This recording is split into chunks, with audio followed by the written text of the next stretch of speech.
Hello, my name is Wayne Hutchison, and I will be discussing with you the history of martial art films. So sit back, relax, and enjoy the ride as I take you on this journey. From the films of the black and white era to the special effect Latin films of today, the martial art film remains one of the most prolific and exciting genre of action films in history.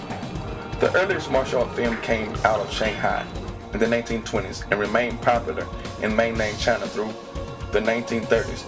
When the production of the film moved to Hong Kong, the film of the 1920s were adapted from martial art novels, and they used wire work and swordplay. One of the early studios emerged out of the 1930s is South Sea Film, later renamed Shaw Brothers Studio. Wong Fei Hung's Battle with Five Tigers in the Boxing Ring, 1958. The 1950s would bring one of the most prolific Chinese characters to the screen, Wong Fei Hung. The first Hung film was produced in 1949, and since then, the character has been played by everyone from Gordon Liu to Sammo Hung. The character was played by Jackie Chan in the Drunken Master series, as well as Jet Li in the six Once Upon a Time in China films. As the martial art genre began to grow, the Shaw Brothers Studio began to make some of the most memorable and iconic films of the time.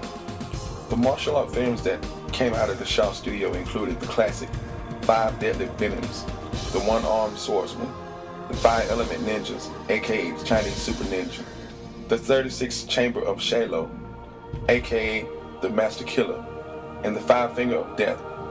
As the earlier martial art films producer primarily created films for the Asian market, film studio Golden Harvest began to create the film that broke into the West. Golden Harvest was founded by a former Shaw Brothers studio executive. Instead of using the in-house model of Shaw's, they financed independent producers to create films under the Golden Harvest banner. A year after leaving Shaw Studios, Chow Chung would sign a deal with the upcoming martial arts star, Bruce Lee, that would change martial art films forever. Golden Harvest first produced Lee's The Big Boss, aka Fist of Fury, which led to the groundbreaking co-production in 1973 of The Enter of the Dragon with Warner Brothers. In addition to producing Bruce Lee films, the studio would go on to produce film star modern martial arts stars like Jackie Chan, Donnie Yen, and Jet Li.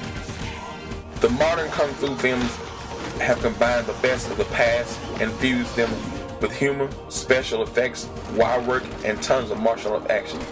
Directors like Tusky Hart, Andrew Lay, and actor-director Stephen Chow has taken the martial art film to new levels and introducing this 80-plus-year-old film genre to the modern audience.